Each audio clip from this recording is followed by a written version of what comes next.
wabarakatuh. Alhamdulillah wassalatu wassalamu ala Rasulillah Sayyidina Muhammad ibn Abdullah la haula wa la quwata illa billah. Allahumma salli ala Sayyidina Muhammad wa ala ali Muhammad. Amma ba'du, hadirin jamaah subuh Masjid Agung Al-Azhar yang dirahmati Allah, yang kami hormati guru kita Al-Mukarram Al-Ustadz Kiai Haji Abdullah Hakamsah LCMA. Alhamdulillah hadir bersama kita. Yang kami hormati guru kita Al-Imam Ustadz Kiai Haji Dr. Kiai Haji Bukhari Muslim MA. Hadirin jamaah Masjid Agung Al-Azhar yang dirahmati Allah, puji syukur kita panjatkan kehadirat Allah Subhanahu wa taala. Alhamdulillah pada subuh di pagi hari ini kita masih diberikan nikmat oleh Allah, nikmat sehat walafiat, nikmat iman dan Islam, sehingga kita semua di pagi ini diringankan langkah kaki kita menuju Masjid Agung Al-Azhar dalam rangka sholat subuh berjamaah yang dilanjutkan dengan kajian rutin kita, yaitu kajian tafsir Al-Azhar. Semoga kita semua diberikan ilmu yang bermanfaat. Salawat serta salam semoga senantiasa dicurahkan kepada Nabi kita, Nabi Muhammad Sallallahu Alaihi Wasallam, kepada keluarganya, sahabatnya, dan kita semua sebagai umatnya yang selalu istiqomah menjalankan sunnah-sunnahnya. Baik Bapak Ibu hadirin jamaah sholat subuh yang dirahmati Allah, kajian subuh kita akan disampaikan oleh terhormat Ustadz Kiai Haji Abdullah Hakamsah LCMA. Baik, kepada Ustadz kami persilahkan.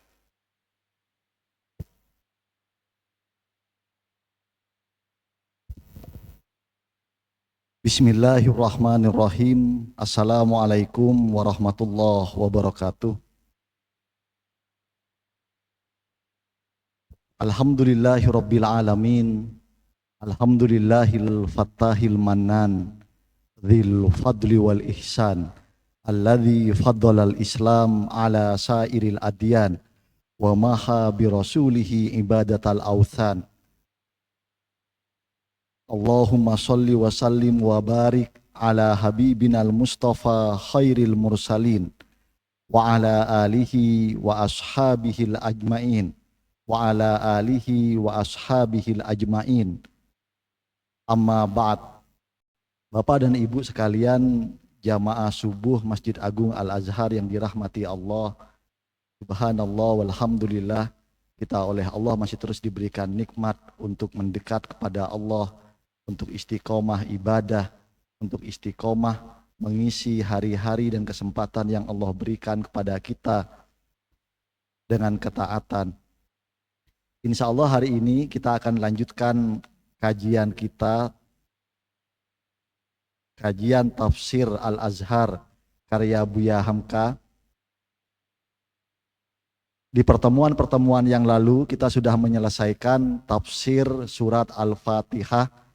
Kemudian kita lanjutkan dengan surat Al-Baqarah ayat pertama sampai ayat ke-5. Insya Allah hari ini kita akan lanjutkan kajian kita tafsir surat Al-Baqarah ayat 6 dan ayat 7.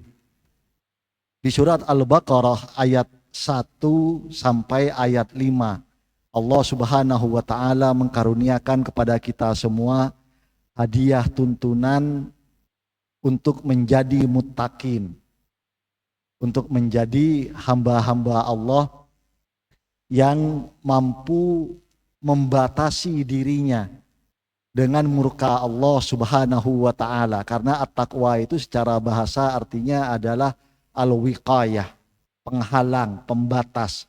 Jadi ukuran orang itu bertakwa atau enggak, ukuran yang paling sederhana, apakah dia selalu berusaha agar terhalang dari murka Allah Subhanahu wa taala. Itu artinya arti yang paling sederhana dari takwa. Kemudian di ayat-ayat berikutnya, yaitu di surat Al-Baqarah ayat 6 dan 7, Allah lanjutkan dengan gambaran kelompok manusia yang kedua, yaitu orang-orang yang kafir. Jadi di Al-Quran itu Pak Bu, itu Allah itu polanya selalu, kalau Allah menggambarkan orang-orang yang beriman, Maka di ayat berikutnya Allah gambarkan orang-orang yang ingkar. Kalau di ayat sebelumnya Allah gambarkan orang-orang yang taat, maka di ayat-ayat berikutnya Allah jelaskan gambaran orang-orang yang menjauh dari Allah. Apa tujuannya? Tujuannya adalah agar kita itu bisa dengan mudah dapat gambaran. Kemarin kita sudah kaji bahwa di antara nama Al-Quran itu adalah Al-Furqan. Pembeda antara Al-Haq, mana yang benar, dan Al-Batil, mana yang salah. Mana yang baik, mana yang buruk. Jadi dengan pola ini Allah ingin memberikan gambaran kepada kita bahwa kalau kamu mengikuti Al-Quran, kamu akan menjadi seperti ini, menjadi muttaqin. Tapi kalau kamu tidak mau mengikuti Al-Quran, maka kamu akan menjadi seperti ini. Itu sebabnya Allah selalu sandingkan antara kalau ayat sebelumnya tentang orang beriman, ayat berikutnya tentang orang yang kafir. Seperti Allah firmankan di surat Al-Baqarah ayat 6 dan ayat 7. A'udzu billahi minasyaitonir rajim. Innal ladzina kafaru sawa'un 'alaihim a'anzartahum am lam tunzirhum la yu'minun. Khatamallahu 'ala qulubihim wa 'ala sam'ihim wa 'ala absarihim ghishawah wa lahum 'adzabun 'adzim. Kita akan mulai bahwa yang menarik diantaranya adalah Allah ketika masuk pada penjelasan golongan orang-orang yang kafir, ini Allah mulai dengan kata innah.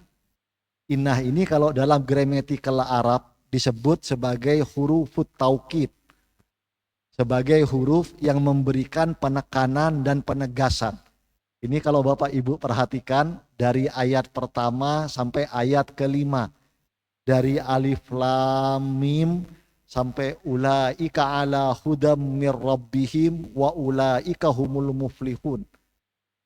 Ketika Allah menjelaskan ayat-ayat tentang orang-orang yang bertakwa, itu sama sekali enggak menggunakan kata penekanan dan penegasan. Enggak ada kata inna, enggak ada kata qad, enggak ada nunut taukid, itu enggak ada. Tapi yang menarik ketika Allah masuk pada pembahasan orang-orang yang kafir, itu Allah mulai dengan huruf taukid, dengan kata inna. Sesungguhnya orang-orang yang kafir itu, sesungguhnya orang-orang yang ini luar biasanya Buya Hamka. Kalau Bapak Ibu baca terjemahan Kementerian Agama, itu innalladzina kafaru diterjemahkan sesungguhnya orang-orang yang kafir. Tapi Buya Hamka menerjemahkan innalladzina kafaru sesungguhnya orang-orang yang tidak mau percaya. Ini kedalaman maknanya ini luar biasa, Pak. Sesungguhnya orang-orang yang tidak mau percaya. Nanti kita bahas.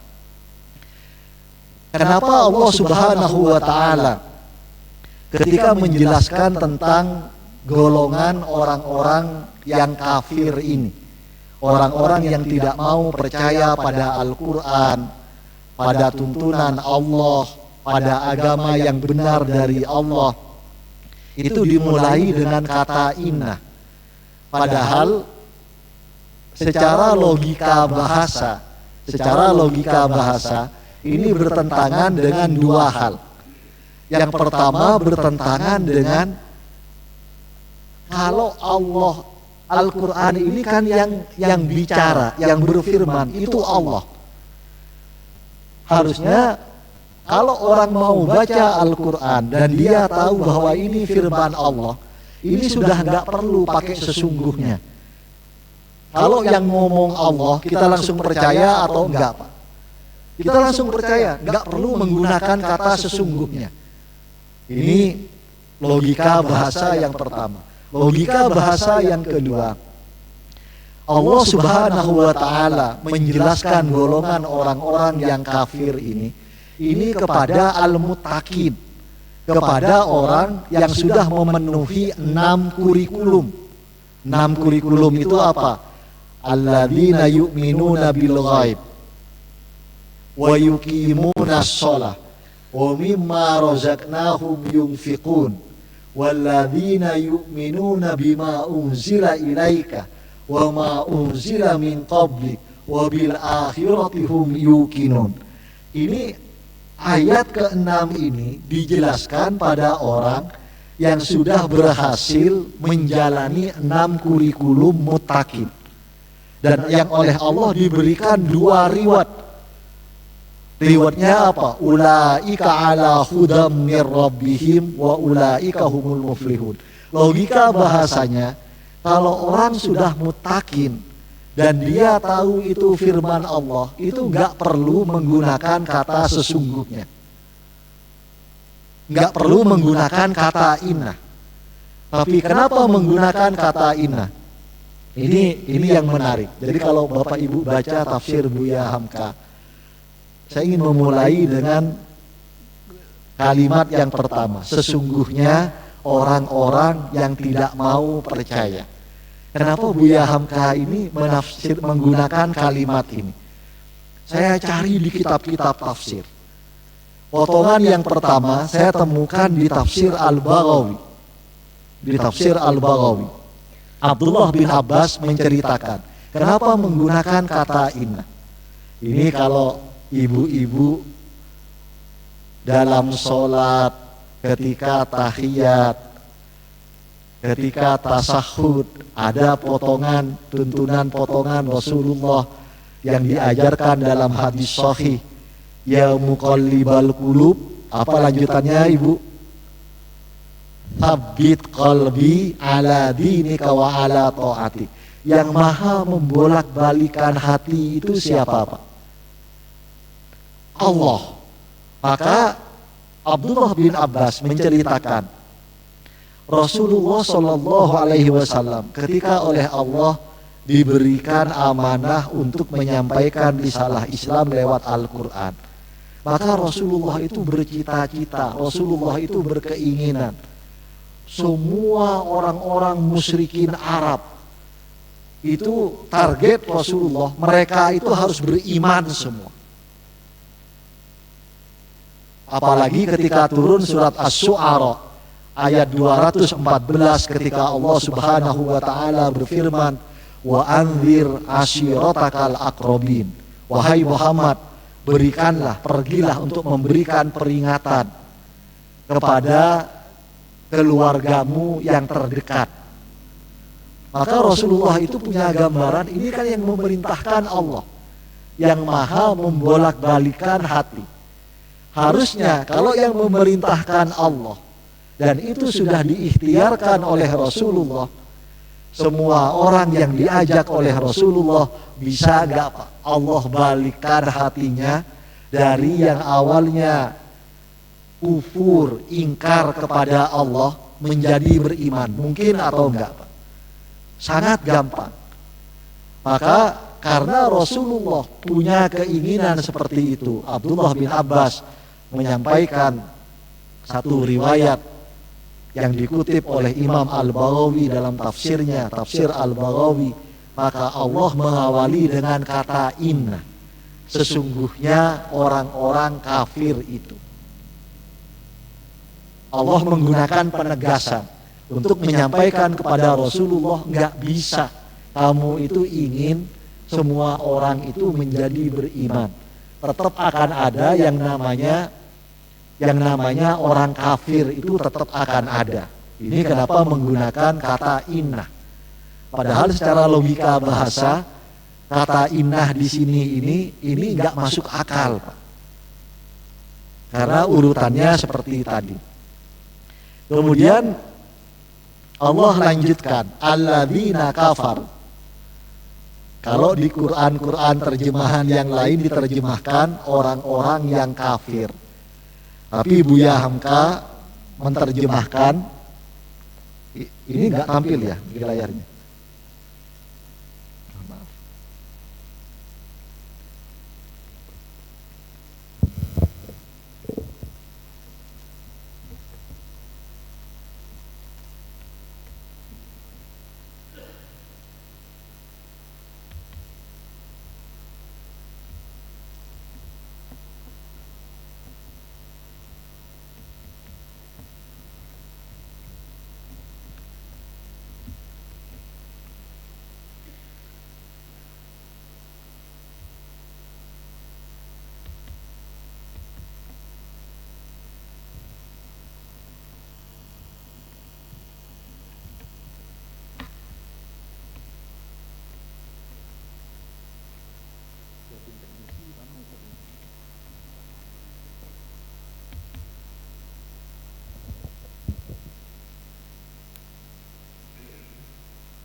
Tapi Buya Hamka ketika menerjemahkan innalladzina kafaru, beliau menggunakan kalimat sesungguhnya orang-orang yang tidak mau percaya. Anda bisa tampil? Oh baik. Ya baik. Sesungguhnya orang-orang yang tidak mau percaya. Ini yang di pertemuan-pertemuan lalu pernah saya sampaikan kepada Bapak Ibu sekalian. Orang itu banyak yang karena enggak ngaji tafsir dan enggak menikmati kedalaman tingginya kesusastraan Al-Quran. Kemudian mengatakan jangan bilang orang kafir itu intoleran, bilang aja non muslim. Ini kelihatan kalau nggak memahami bahasa Al-Quran. Yang repot kalau kemudian ada surat seperti surat Al-Kafirun, Qul ya ayyuhal kafirun, jadinya harus diganti Qul ya ayyuhal non muslim misalnya. Tapi kalau kita paham kafaru itu dalam Al-Quran itu memiliki sejumlah makna. Ada makna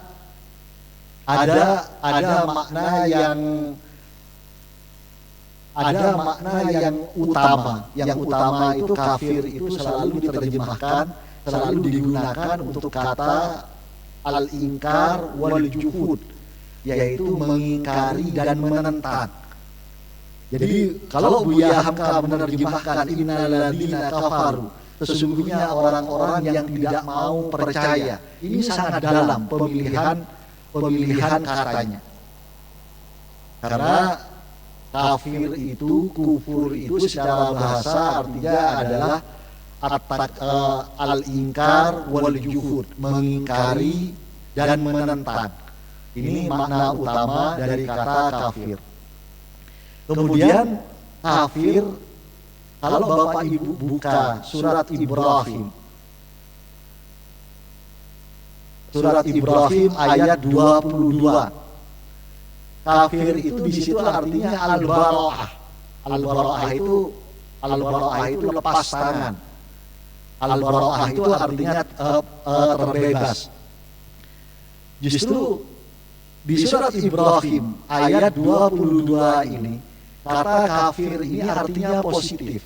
Di situ digambarkan bagaimana nanti setan, jin, iblis nanti ketika di mahsyar kemudian sampai dihisab, orang-orang yang tersesat, orang-orang yang mengikuti setan, mengikuti iblis, mereka itu ketika dihisab nanti itu banyak yang protes ke setan.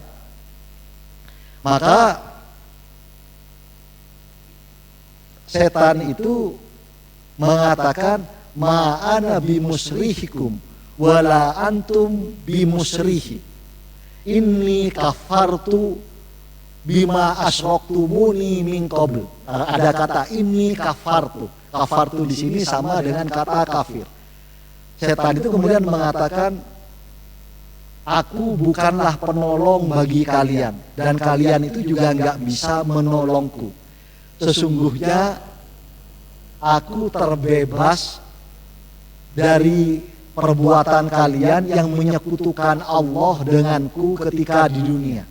Jadi menggunakan ini kafartu bima asroktumuni min qabl, menggunakan kata kafir. Kafir di sini artinya setan itu lepas tangan. Al-bara'ah, setan itu nggak mau ikut menanggung akibat dosa, azab, pertanggungjawaban orang-orang yang terjerumus mengikuti setan. Saya nggak tahu ini kalau yang Bapak Ibu buka surat Ibrahim ayat 22, di situ diterjemahkan apa, Pak? Apa? Aku tidak membenarkan perbuatan.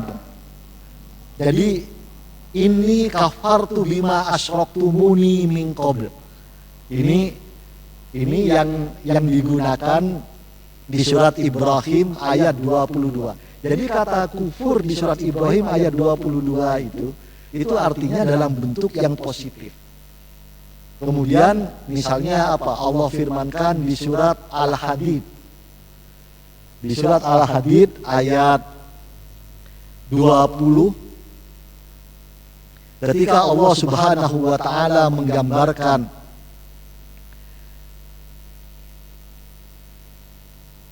tentang hakikat dari harta kita di dunia.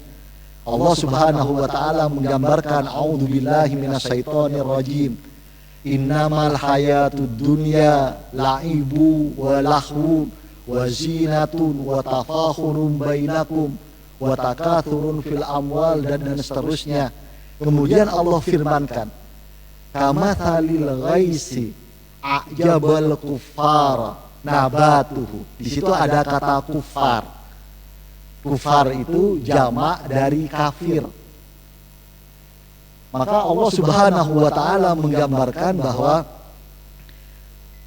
harta di dunia, kehidupan di dunia itu kesenangannya cuman seperti hujan yang menyirami tanaman, yang tanaman itu tumbuh hijau dan kemudian menakjubkan bagi orang yang menanamnya. Di situ kata kufar tidak diterjemahkan sebagai kata kufar. Maknanya kata kufar itu maknanya bukan orang-orang yang kafir, tapi kata kufar di situ maknanya adalah orang-orang yang menanam. Ajabal kufara nabatuhu, bukan tumbuhnya tanaman itu membuat kagum orang-orang yang kafir, tapi membuat kagum orang-orang yang menanam. Jadi kalau kita paham ini, maka nggak mungkin orang-orang itu mengatakan Al-Quran kok kasar banget ya, Al-Quran kok nggak toleran ya, bilang orang kafir. Ini yang harus kita paham. Jadi Al-Quran itu menggunakan kata kafir itu dalam beberapa makna. Makna yang utama memang artinya al-inkar wal juhud, menentang, tidak percaya, menolak keimanan. Tapi ada makna-makna lain, diantaranya tidak membenarkan, berlepas diri, tidak ikut bertanggung jawab. Sampai kemudian kufar itu artinya adalah menanam dan menutupi benih. Jadi benih itu Pak, kalau orang nanam benih, habis gali lubang, benihnya ditaruh, ditutupin nggak Pak? Ditutup, itu namanya kafaroh. Menutup benih yang ditaruh di lubang itu namanya kafaroh. Itu yang disebut di surat Al-Hadid ayat 20. Ajabal kamathali ghaithin ajabal kufara nabatuhu. Di situ Allah menggambarkan. Maka Bapak dan Ibu yang dirahmati Allah, ini belum tampil ya. Maka kalau kita paham makna-makna itu secara bahasa, sangat benar Al-Quran itu sangat dalam pilihan kata Al-Quran, bahwa secara istilah memang al-kufru, kufur itu, kafir itu adalah yang utama nakidul iman, diddul iman, lawan kata dari iman. Jadi kalau kita Pak, kalau Ibu sedang ke negara-negara yang di situ aqalliyat muslimah, minoritas muslim, kita kan sering ditanya, ayu muslim? Kalau di negara Asia Selatan, di India, di Pakistan, di Bangladesh yang pakai bahasa Urdu, mereka bilang ayu musalman. Makanya ada panglis Pakistani English, beda Inggrisnya orang British sama Inggrisnya orang India sama Inggrisnya orang Pakistan. Ayu musalman. Kita ditanya, kamu muslim? Kita nggak ada perasaan dihina. Kita dengan bangga mengatakan I am muslim. Maka ketika kita bilang kafir, sebenarnya itu bukan ungkapan yang pejoratif. Ini yang harus dipahami oleh orang-orang yang bilang, kenapa sih bilang kafir? kasar banget, intoleran banget. Nah, ini kelihatan kalau orang ini nggak memahami kata kafaroh, kata kufur, kata kafir dalam Al-Quran. Maka Buya Hamka yang luar biasa, nanti Bapak Ibu baca, ini kalau bisa ditampilkan, saya selalu dalam membuat PowerPoint, saya bikin screenshot potongan dari tafsir Al-Azhar Buya Hamka, agar halamannya juga bisa dilihat dari halaman berapa saya ambil poin itu. Kemudian saya perkaya dengan ayat-ayat lain dalam Al-Quran, dengan hadis-hadis yang sahih dan hasan, yang membuat kita lebih merasakan kedalaman makna dan kandungan Al-Quran itu. Maka kemudian yang luar biasa, Buya Hamka itu menjelaskan apa itu kafir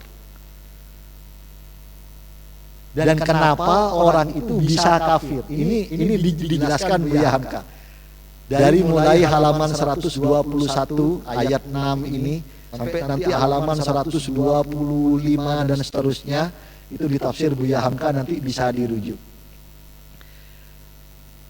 Kalau saya sandingkan dengan kitab-kitab tafsir yang lain secara sederhana, dalam Al-Quran itu kafir itu kemudian secara garis besar dibagi dalam 3 golongan. Yang 2 golongan pertama disebut dengan Al-Kufrul Akbar oleh para ulama-ulama tafsir, kafir besar. Nah, kafir besar ini Pak, yang enggak Islam. Al-Kufrul Akbar ini yang membuat orang enggak Islam. Tapi satu kafir, yang kafir bentuk ketiga, ini yang tidak membuat orang keluar dari Islam. Ini yang digambarkan dalam banyak ayat Al-Quran. Yang 2 kafir yang pertama, yang termasuk Al-Kufrul Akbar, kafir besar, kufur besar. Yang kalau orang itu melakukan kufur besar itu, dia sudah nggak mungkin menjadi Islam.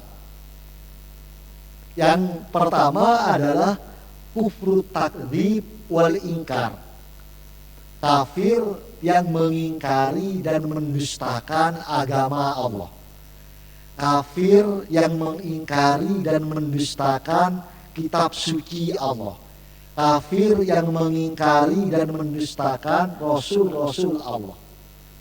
Makanya di ayat-ayat Al-Quran itu sering kata kafir itu digunakan kata kadzdzaba, mendustakan. Misalnya apa? Kalau buka surat Asy-Syu'ara, kaum-kaum terdahulu itu digambarkan kadzdzaba. Surat Asy-Syu'ara ayat 105,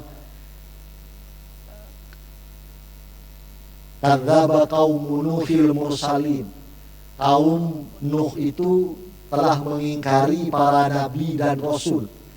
Kemudian di surat yang sama misalnya tentang kaum Ad, di ayat 123-nya, kaumnya Nabi Hud, kaum Ad, itu juga kadzdzaba Adul mursalin. Kemudian di ayat yang 141 misalnya ada kaum Tsamud, kaumnya Nabi Sholih misalnya, itu juga mendustakan orang para nabi dan rasul. Kalau yang kafirnya sampai mendustakan, sampai mengingkari agama Allah, kemudian rasul-rasul Allah, kitab suci Allah, ini yang kafirnya keluar dari Islam. Ini bentuk kafir yang pertama. Yang kedua itu adalah kufrul juhud, kafir yang menentang. Misalnya apa? Allah firmankan di surat Al-Baqarah ayat 89 tentang Bani Israel, tentang kaumnya Nabi Musa. Kalau kita urut dari ayat 87, ayat 88, ketika Bani Israel itu dikejar-kejar oleh Fir'aun, dimusuhi oleh orang-orang yang menolak agama Allah, mereka itu memohon pertolongan Allah. Yastaftihuna 'alal ladzina kafaru. Mereka mohon pertolongan Allah untuk menolong mereka dari orang-orang yang menentang agama Allah. Tapi apa lanjutannya? Di surat Al-Baqarah ayat 89, Allah Subhanahu wa taala itu menggambarkan walamma ja'ahum ma'arafu. Tapi setelah Allah firmankan perintah kepada Nabi Musa, firman Allah, perintah Allah, tuntunan Allah, yang mereka itu tahu itu dari Allah, itu yang mereka minta selama ini. Bagaimana reaksi mereka? Kafarubih. Mereka kemudian menjadi kafir, menentang yang diperintahkan kepada Nabi Musa. Ini kalau Bapak Ibu baca surat Al-Baqarah, nanti kita lanjutkan. Kemudian diperintahkan untuk menyembelih bakarah, sapi betina. Mereka banyak alasan, mereka nanya dan seterusnya. Ini yang disebut dengan kufur, kafir juhud, kafir menentang. Nah, ini juga keluar dari Islam. Kafir yang ketiga, ini adalah kufrun ni'mah wal isyan.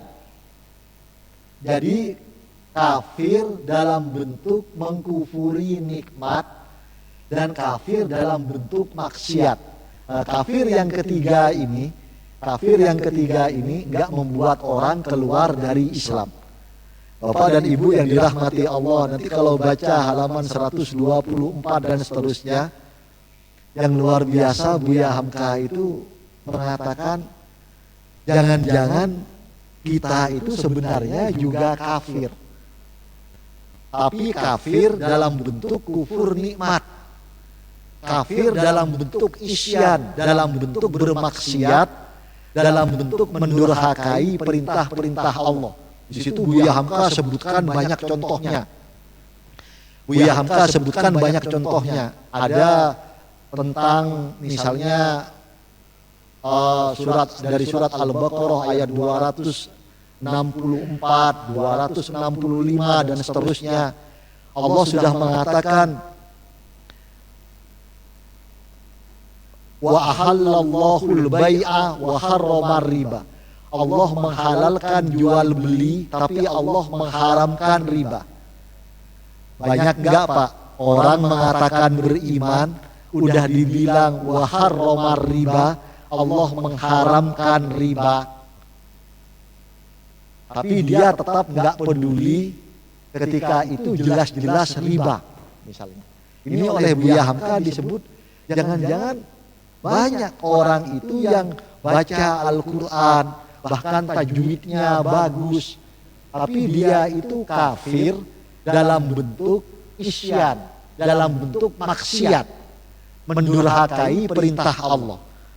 Buya Hamka juga menyebutkan contoh, ada yang Allah jelas-jelas memerintahkan menutup aurat, tapi dengan sadar dia memilih untuk membuka aurat. Ini disebut ini. Termasuk misalnya kalau yang paling gampang apa? Yang paling gampang yang sering kita dengar kufur nikmat itu di surat Ibrahim ayat 7. Ketika Allah Subhanahu wa taala berfirman, a'udzubillahi minasyaitonirrajim, wa ita'adzana rabbukum la in syakartum, apa Pak lanjutannya? La azidannakum. Kemudian lanjutannya walain kafartum. Ini juga menggunakan kata kafir. Dan jika kalian kafir, walain kafartum, dan jika kalian mengkufuri nikmat-nikmat Allah, inna adabi lasadid. Ini termasuk kafir sebenarnya. Kafir. Tapi kafir yang ketiga, yaitu kufur nikmat. Kafir yang tidak membuat orang keluar dari Islam. Bapak dan Ibu yang dirahmati Allah, kemudian Allah Subhanahu wa taala melanjutkan, sawaun alaihim anzartahum am lam tunzirhum la yu'minun. Kalau udah ketemu dengan orang kafir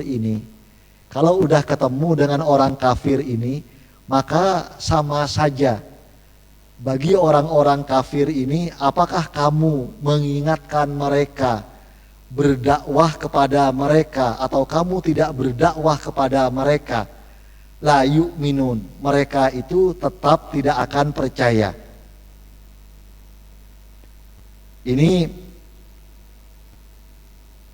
yang Allah firmankan dalam ayat-ayat Al-Quran. Yang menarik adalah kenapa Buya Hamka itu memilih terjemahan innalladzina kafaru, sesungguhnya orang-orang yang tidak mau percaya. Ini saya sangat setuju dengan pemilihan kalimat Buya Hamka. Sesungguhnya orang-orang yang tidak mau percaya. Mohon Bapak Ibu buka surat Al-Baqarah ayat 88. Ketika Allah Subhanahu wa taala menggambarkan kaumnya Nabi Musa, ketika disampaikan ayat Allah, perintah Allah kepada mereka, apa jawaban mereka? Wa qalu, dan mereka mengatakan, qulubuna ghulf, hati kami itu sudah tertutup. Maka kemudian Allah tegaskan, bal'anahumullahu bikufrihim, maka Allah melaknat mereka karena kekafiran mereka itu. Tapi kemudian Allah lanjutkan, faqalilam ma yu'minun, dan hanya sedikit dari mereka itu yang beriman. Apa makna surat Al-Baqarah ayat 88 ini? Ternyata kalau Bapak Ibu baca Al-Baqarah ayat 6 hanya dari terjemahannya, kita nggak akan paham, Pak. Kalau Bapak cuma baca dari terjemahannya, sawaun alaihim anzartahum am lam tunzirhum la yu'minun, apakah engkau memberikan peringatan kepada orang yang tidak mau percaya itu, atau engkau tidak memberikan peringatan, mereka tidaklah akan percaya. Kalau kita cuma baca terjemahannya, kita akan ngira bahwa udahlah, kalau orang kafir itu memang nggak bisa diomongin. Udahlah, kalau orang sudah kafir itu didakwahi, disampaikan ayat Allah, itu akan seperti kaum Nabi Nuh. Baca surat Nuh dari ayat 7, ayat 8, ayat 9. Gimana sikap mereka ketika didakwahi misalnya. Tetap mereka itu la yu'minun. Tapi kalau kita baca surat Al-Baqarah ayat 88, wa qalu qulubuna ghulf bal'anahumullahu bikufrihim, ada kalimat faqalilam ma yu'minun, dan hanya sedikit dari mereka yang beriman. Berarti kesimpulannya apa, Pak? Orang kafir kalau didakwahi masih ada yang beriman atau enggak? Tetap akan ada yang beriman, tapi sedikit. Bukan berarti nggak akan mungkin beriman sama sekali. Ini yang harus kita pahami. Maka kalau kita baca ayat-ayat Al-Quran, kita baca hadis-hadis yang sahih dan hasan, saya ingin memberikan gambaran. Semua tingkatan kafir yang 3 itu, ada kafir mendustakan dan mengingkari, ada kafir menentang, ada kafir kufur nikmat, dan kafir dalam bentuk maksiat. Ini semua ada dalam Al-Quran. Ini semua ada dalam sejarah perjuangan Nabi. Misalnya apa? Mohon Bapak Ibu buka surat Al-Lail ayat 17 sampai ayat 21. Kalau kita baca sejarah Islam, misalnya saya sebut Al-Asrah Al-Mubassarina bil Jannah, 10 sahabat yang dapat kabar gembira akan masuk surga. Abu Bakar As-Siddiq, Umar bin Khattab, Utsman bin Affan, Ali bin Abi Thalib, Abdurrahman bin Auf, Zubair bin Al-Awwam, Thalhah bin Ubaidillah, Abu Ubaidah bin Al-Jarrah, Sa'ad bin Abi Waqqas, dan seterusnya. Bapak dan Ibu yang dirahmati Allah, dari 10 sahabat yang utama ini, yang enggak pernah menyembah berhala seumur hidup, itu hanya 2 orang. Hanya 2 orang, Pak, yang enggak pernah nyembah berhala. Yang 8 orang itu lebih banyak umurnya nyembah berhala ketimbang nyembah Allah. Yang enggak pernah nyembah berhala itu hanya 2 orang, yaitu Abu Bakar As-Siddiq dan Ali bin Abi Thalib. Umar bin Khattab, Utsman bin Affan, Abdurrahman bin Auf, Zubair bin Al-Awwam, Thalhah bin Ubaidillah, Sa'ad bin Abi Waqqas, Abu Ubaidah bin Al-Jarrah, dan seterusnya. Itu pernah nyembah berhala. Tapi dengan dakwah mereka itu kemudian bisa beriman dan termasuk al-ashrah al-mubasysyirina bil jannah. Surat Al-Lail ayat 17 sampai ayat 21. Itu pujian Allah kepada Abu Bakar As-Siddiq. Wa sayujannabuhal atqa alladzi yu'ti malahu yatazakka wa ma li ahadin indahu min nikmatin tujza illa ibtigha'a wajhi rabbihil a'la wa la sawfa yarda. Jadi orang itu yang illa ibtigha'a wajhi rabbihil a'la, yang suka beribadah, suka beramal solih, suka melakukan kebajikan semata-mata mengharap ridho Allah. Illa ibtigha'a wajhi rabbihil a'la, semata-mata mengharap ridho Allah yang maha tinggi. Itu maksudnya adalah Abu Bakar As-Siddiq. Ini pendapat mayoritas ulama. Jadi Abu Bakar As-Siddiq itu memang di antara keutamaannya, bahkan sebelum turunnya syariat Islam, sebelum Rasulullah menerima wahyu, Abu Bakar As-Siddiq itu memang dari kecil itu enggak pernah nyembah berhala. Dan dia orangnya suka bersedekah, Pak. Wa ma li ahadin indahu min nikmatin tujza. Dan dia itu kalau bersedekah nggak pernah mikir orang itu baik ke dia atau orang itu jahat ke dia. Nggak pernah mikir itu, nggak pernah mikir balasan dari orang lain. Yang dipikirkan hanya illa ibtigha'a wajhi rabbihil a'la wala sawfa yarda. Maka Allah sangat ridho kepada Abu Bakar As-Siddiq. Yang kedua, sahabat yang gak pernah nyembah berhala itu Ali bin Abi Thalib. Jadi Ali bin Abi Thalib itu dalam hadis-hadis yang sahih dan hasan digambarkan ketika Rasulullah awal menerima wahyu di Gua Hira. Dalam satu riwayat yang kurang kuat, yang marjuh, Ali itu umur 9 tahun. Tapi dalam riwayat-riwayat yang lebih kuat, Ali umur 10 tahun. Dan Ali bin Abi Thalib memang sangat dekat kehidupannya dengan keluarga Rasulullah.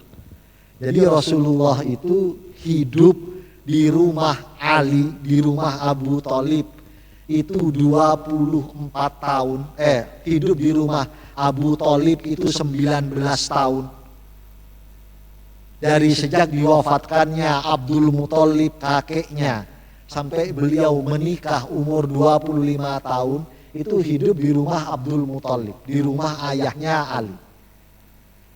Kemudian 5 tahun setelah Rasulullah menikah, lahirlah Ali bin Abi Thalib. Jadi ketika Ali bin Abi Thalib itu lahir, Rasulullah itu baru 5 tahun menikah. Maka beda usia Ali bin Abi Thalib dalam riwayat yang paling kuat itu 10 tahun. Makanya anak yang umur 10 tahun ini nggak pernah nyembah berhala. Rasulullah menerima wahyu di Gua Hira. Dalam riwayat yang paling kuat itu di hari Senin. Hari Selasanya Ali bin Abi Thalib masuk Islam. Jadi Bapak dan Ibu yang dirahmati Allah, maka yang dimaksud dengan sawaun alaihim a'angdartahum am lam tundirhum la yu'minun, ini jangan kemudian diartikan bahwa orang itu kalau udah kafir itu sudah enggak mungkin lagi dapat hidayah. Ini enggak. Karena di surat Al-Baqarah ayat 88 ada bala'anahumullahu bikufrihim, tapi Allah lanjutkan faqalilam ma yu'minun. Tetap ada yang akan beriman.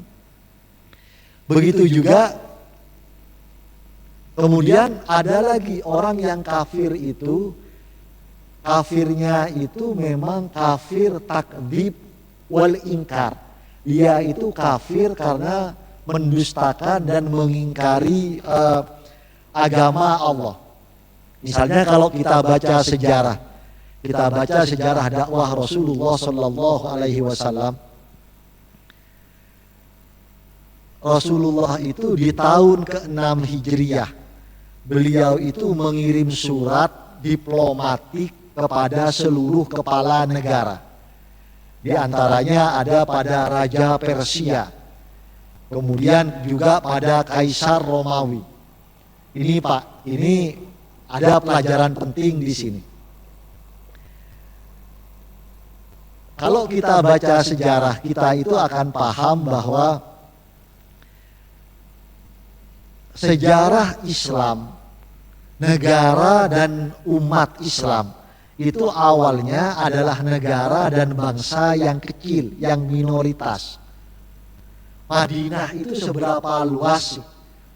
Kota Madinah di zaman Rasulullah itu luasnya sama dengan kompleks Masjid Nabawi di zaman sekarang.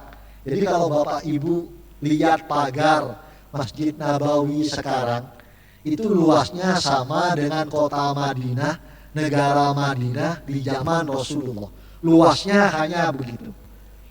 Tapi di tahun ke-6 Hijriah, Rasulullah itu mengirim surat diplomatik kepada semua kepala negara, termasuk kepada negara-negara adidaya. Di timur ada Kekaisaran Persia, di barat ada Kerajaan Persia, di barat ada Kekaisaran Romawi. Sebenarnya sama dengan konstelasi global sekarang. Ada negara adidaya timur, ada negara adidaya barat. Maka sebenarnya kalau kita baca ayat-ayat Al-Quran dan kita baca sejarah, peradaban itu dibangun dengan nilai. Itu poin pertamanya dari sejarah Nabi. Yang kedua, peradaban itu dibangun dengan membangun SDM, dengan membangun generasi. Maka Bapak dan Ibu yang dirahmati Allah, ini sampai jam berapa Pak? Sampai jam 6 ya, sampai jam 6. Kita lanjutkan sampai jam 6. Maka kalau kita baca sejarah Rasulullah Sallallahu Alaihi Wasallam, Rasulullah itu menanamkan nilainya itu hanya kurang lebih dalam 15 tahun. Dan Rasulullah membangun sistem itu hanya dalam 4 tahun negara Islam. Jadi 15 ditambah 4 itu 9 tahun, 19 tahun. Dan setelah 19 tahun Rasulullah itu memposisikan negara Islam yang secara geografis itu secuil di Madinah. Itu berkirim surat kepada Raja Persia adidaya di timur, kepada Kaisar Romawi adidaya di barat. Isi suratnya apa? Bismillahirrahmanirrahim, dengan menyampaikan keimanan. Min Muhammad ibn Abdillah, Rasulullah Shallallahu Alaihi Wasallam. Surat ini dari Muhammad bin Abdullah utusan Allah ila Kisra Adhimir Rum, ila Kisra Malaku Kisra, ila Kisra Malaku Faris, kepada Raja Persia. Kemudian ila Hirakal Adhimir Rum, kepada Heraklius Kaisar Romawi. Jadi menyampaikan dakwah ke negara adidaya. Maka kemudian saya tidak punya waktu untuk memperpanjang poin ini, tapi poinnya adalah Islam itu dibangun dengan peradaban Islam, dibangun dengan nilai, dibangun dengan membangun generasi. Dan dalam 19 tahun itu sudah mensejajarkan diri dengan negara-negara adidaya pada masanya. Dan dalam 40 tahun kemudian merebut semua negara adidaya itu. Ini pelajaran pentingnya, Pak. Di zaman sekarang bisa enggak? Imam Malik bin Anas mengatakan, la tasluhu hadhil ummah illa bima soluhat biha sabiquhum. Umat ini tidak akan mencapai kejayaan kecuali kalau mereka menempuh jalan yang sama dengan generasi Rasulullah Shallallahu Alaihi Wasallam. Indonesia itu bisa mencapai Indonesia emas, tapi harus kembali pada Al-Quran, kembali pada tuntunan peradaban Islam. Kalau kita ini udah inferior secara nilai, ngerasa agama kita, ajaran kita lebih rendah, membungkuk-bungkuk kepada agama lain, ajaran lain, selamanya kita itu nggak akan mencapai Indonesia emas. Kalau orientasinya adalah mengeksplorasi sumber daya alam, bukan membangun generasi, bukan membangun sumber daya manusia, bangsa dan negeri ini nggak akan mencapai peradaban unggul, nggak akan mencapai adidaya. Itu poin pentingnya. Tapi yang terkait dengan sawaun alaihim anzartahum am lam tunzirhum la yu'minun. Ternyata reaksi dari para kepala negara itu beda. Kalau yang Raja Persia, dia itu kafirnya kafir takdzib dan ingkar. Ketika utusan Rasulullah Shallallahu Alaihi Wasallam menyampaikan suratnya kepada Raja Persia, Raja Persia itu langsung merobek-robek surat Rasulullah. Begitu membaca Bismillahirrahmanirrahim, hadihi min Muhammad ibn Abdullah Rasulillah ila Kisra Malaku Faris. Bismillahirrahmanirrahim. Ini surat dari Muhammad bin Abdullah Rasulullah kepada Raja Persia. Salamun ala manittaba al-huda. Keselamatan itu hanya akan diperoleh orang-orang yang mengikuti hidayah Allah. Langsung dirobek-robek, Pak. Dan ketika utusan ini menyampaikan kepada Rasulullah dalam hadis hasan, diantaranya riwayat Imam Baihaqi, Rasulullah tersenyum. Allah akan merobek-robek kerajaannya nanti. Maka kemudian pada 1 tahun berikutnya, kemudian Raja Persia ini mengutus kepada gubernurnya yang ada di Yaman, yang ada di Syria, untuk mengirim utusan untuk memilih 2 prajuritnya yang paling kuat datang ke Madinah dan memborgor Rasulullah Shallallahu Alaihi Wasallam. Kemudian mereka datang dan mengatakan pada Rasulullah, saya utusan Raja Persia. Raja Persia tersinggung pada surat Anda. Saya diperintahkan memborgol Anda dan membawa Anda ke Persia untuk dihukum mati. Sabda Rasulullah apa? Sabda Rasulullah, temui saya besok. Ternyata di malam harinya Rasulullah itu dapat ilham dari Allah bahwa putra mahkota Raja Persia itu membunuh ayahnya. Maka ketika keesokan harinya dua prajurit paling kuat ini menemui Rasul dan menagih untuk memborgol. Rasulullah itu kemudian mengatakan, kembalilah kepada pemimpinmu dan katakan bahwa rajamu sudah dibunuh oleh Siwairih putra mahkotanya. Kemudian dua prajurit ini mengatakan, gimana kamu tahu? Sudah, kamu pulang aja. Dengan alasan dia pulang, dia balik ke Yaman, ke Syria, dan mengatakan ke gubernurnya, ini kan perjalanannya jauh, Pak.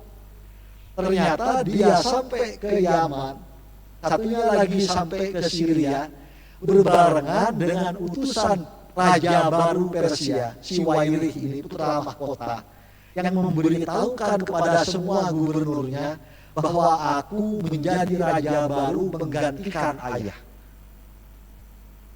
Di hari yang sama, Pak, akhirnya kaget utusan ini. Begitu dia menyampaikan ada utusan dari ibu kota Persia memberikan maklumat raja baru.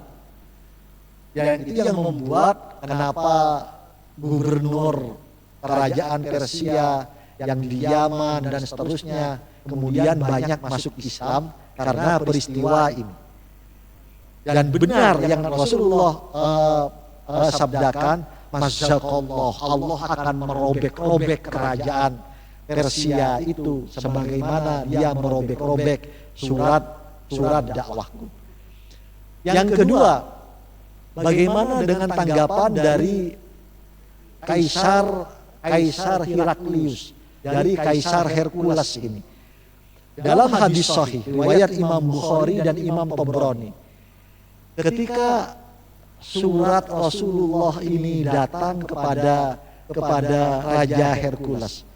Raja Hercules ini sebenarnya sangat mendalami kitab-kitab terdahulu.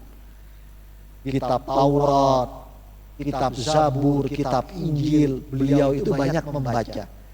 Maka ketika beliau menerima surat itu, beliau penasaran. Dan beliau memerintahkan dalam hadis sahih ini untuk mencari orang dari orang Hijaz. Orang Hijaz atau orang Najd. Jadi kalau sekarang itu kerajaan Arab Saudi sampai kerajaan Oman dan seterusnya. Ternyata di pasar Bizantium, di pasar ibu kota Romawi itu ketemu dengan rombongan dari Mekah yang dipimpin oleh Abu Sufyan bin Harb. Abu Sufyan bin Harb ini siapa? Abu Sufyan bin Harb ini musuh bebuyutannya Rasulullah, pimpinan musyrikin Quraisy. Dipanggil oleh Raja Heraklius ini.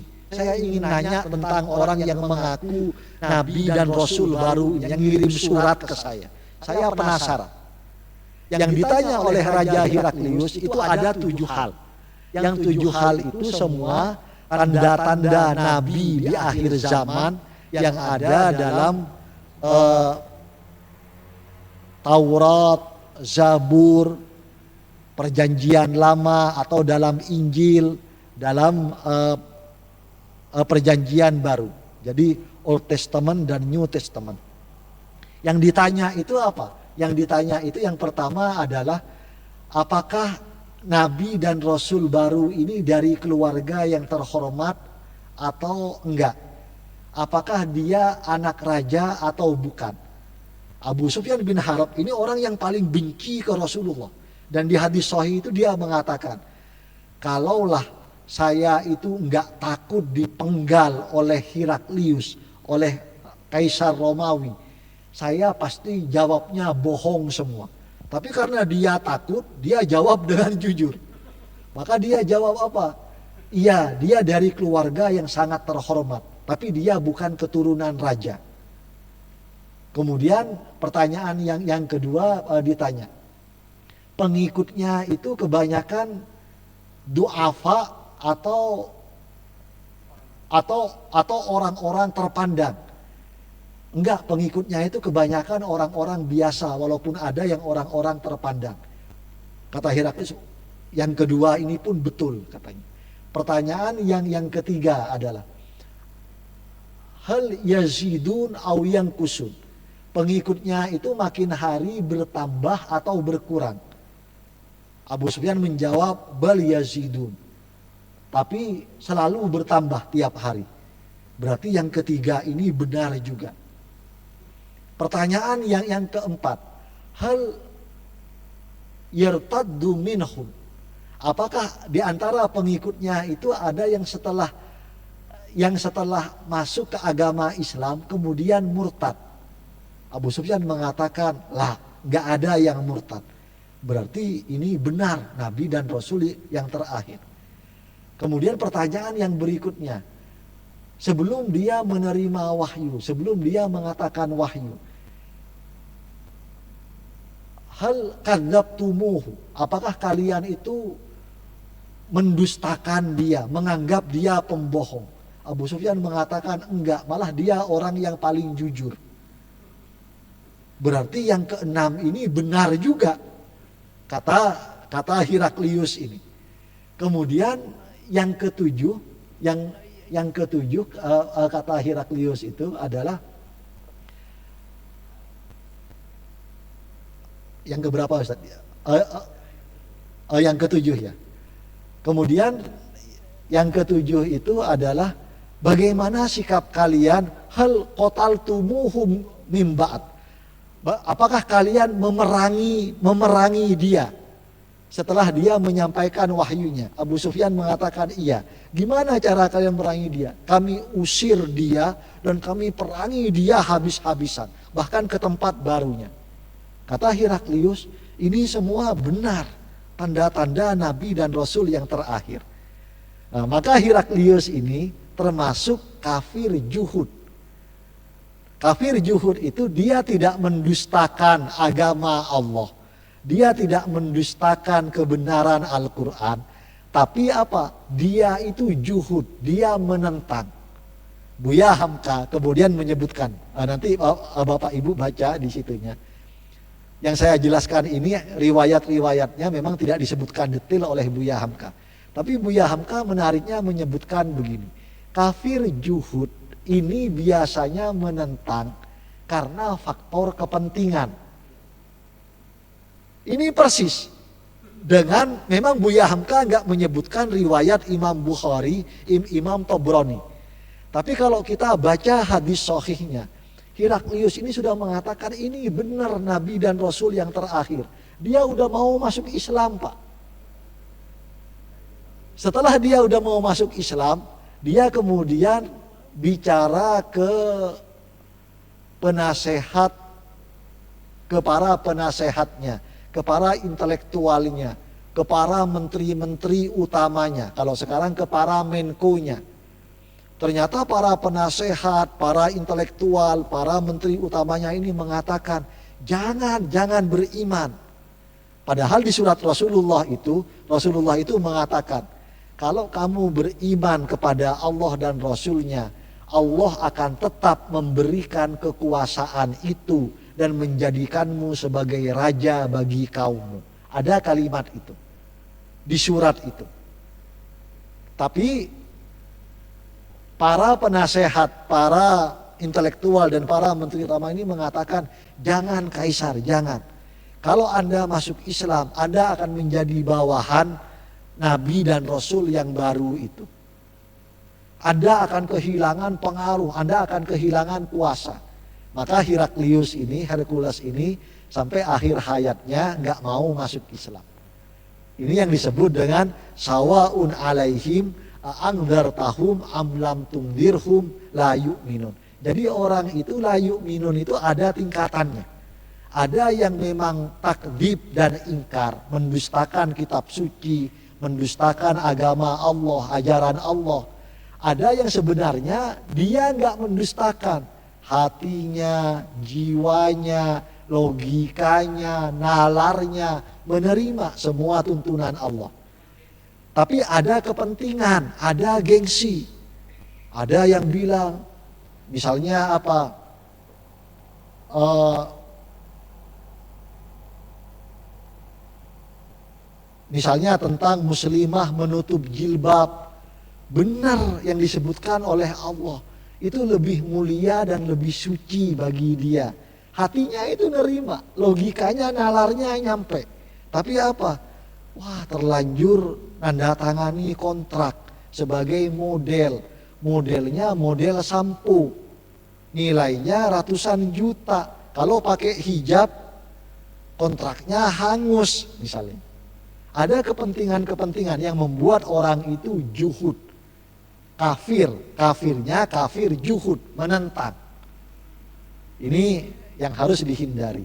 Maka kemudian Allah Subhanahu wa taala di ayat yang ke-7 berfirman, khatamallahu ala qulubihim wa ala sam'ihim wa ala absarihim. Hati-hati Pak Bu, hati-hati.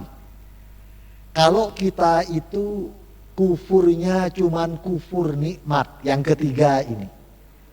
Kufurnya kufur nikmat, seperti di surat Ibrahim ayat 7, la in sakartum la azidannakum wa la in kafartum inna adzabi lasadid, atau kufurnya kufur maksiat seperti di surat An-Nahl ayat 112.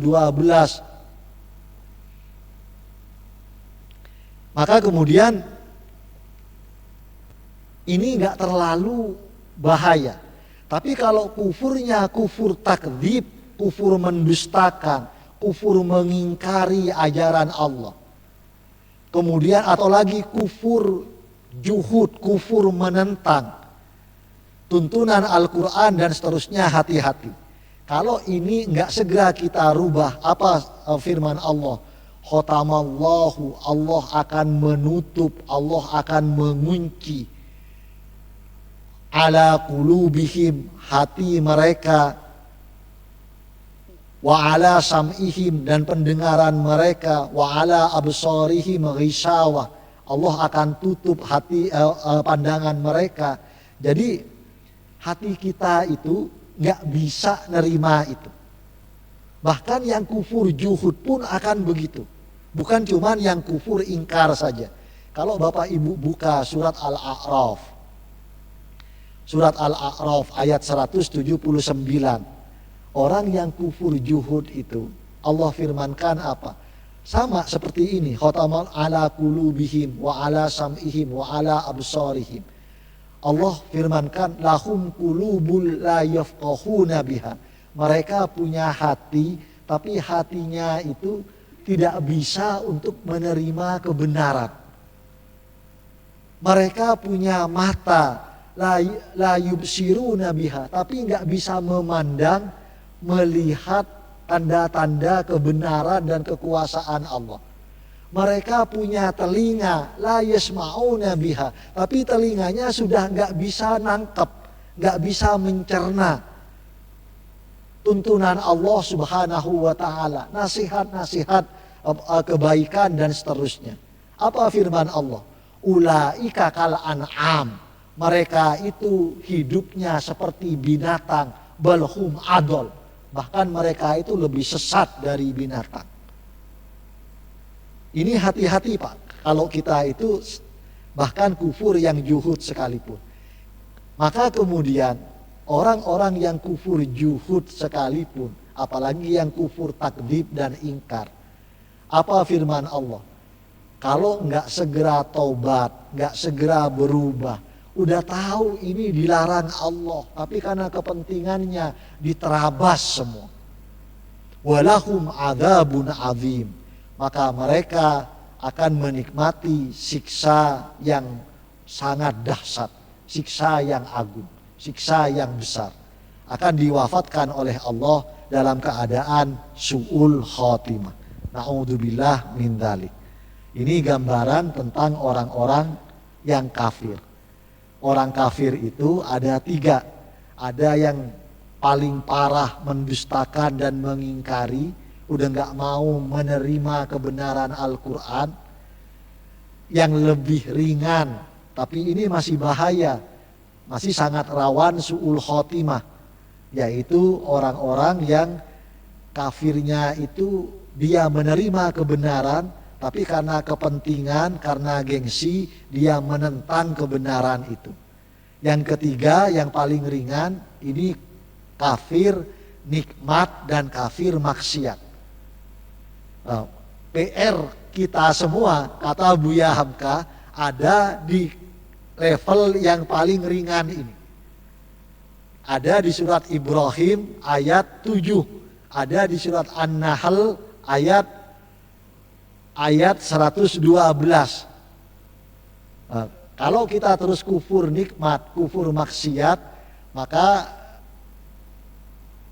nggak sampai keluar dari Islam, tapi Allah akan membuat kita nelangsa dan nestapa, tidak hanya di dunia, tidak hanya di akhirat yang sangat dahsyat, tapi juga di dunia.